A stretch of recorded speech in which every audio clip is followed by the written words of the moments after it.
നൈജീരിയയിലെ കത്തോലിക്ക പുരോഹിതന്മാർ തട്ടിക്കൊണ്ടുപോകുന്നവരുടെ പ്രധാന ലക്ഷ്യമായി തീർന്നിരിക്കുന്നത് എന്തുകൊണ്ടാണെന്ന് വെളിപ്പെടുത്തുകയാണ് saint Paul national missionary seminary director father Raymond Olusesan ഐന.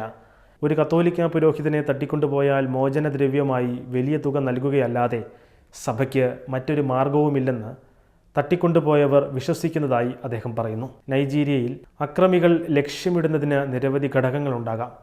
അത് ഇസ്ലാമിക മതമൗലികവാദം മാത്രമായിരിക്കണമെന്നില്ല. സഭ വളരെ സമ്പന്നമാണെന്ന് വിശ്വസിക്കുന്നതിനാലാണ് സഭയെ ലക്ഷ്യമിടുന്നത്. പുരോഹിതന്മാരെ തട്ടിക്കൊണ്ടുപോയാൽ സഭ മോചനദ്രവ്യം നൽകുമെന്ന് അവർ കരുതുന്നു. അതിനാൽ തീവ്രവാദികളുടെ ഇടയിൽ തട്ടിക്കൊണ്ടുപോകൽ ഒരു ബിസിനസ്സായി മാറിയിരിക്കുന്നു. തട്ടിക്കൊണ്ടുപോകുന്നവർ പണമുണ്ടെന്ന് കരുതി കത്തോലിക്ക പുരോഹിതന്മാരെയും സ്ഥാപനങ്ങളെയും ലക്ഷ്യമിടുന്നു. നൈജീരിയൻ കത്തോലിക്ക പുരോഹിതൻ പറഞ്ഞു. പശ്ചിമാഫ്രിക്കൻ രാജ്യത്തിലെ വൈദികരെ തട്ടിക്കൊണ്ടുപോകുന്നതിൽ മതവിദ്വേഷത്തിനും ഒരു പങ്കുണ്ട് എന്ന് ഫാദർ ഐന പറയുന്നു. വിശ്വാസമുള്ള ആളുകൾക്കെതിരെ, പ്രത്യേകിച്ച് രാജ്യത്തെ ക്രിസ്ത്യാനികൾക്കും കത്തോലിക്കർക്കും എതിരായ ആക്രമണങ്ങൾ നൈജീരിയയുടെ വടക്കൻ ഭാഗത്ത് അത്യന്തം രൂക്ഷമാണ്. അവിടെ അനേകം ക്രൈസ്തവർ വിശ്വാസത്തിൻ്റെ പേരിൽ വളരെയധികം കഷ്ടത അനുഭവിക്കുന്നുണ്ട്.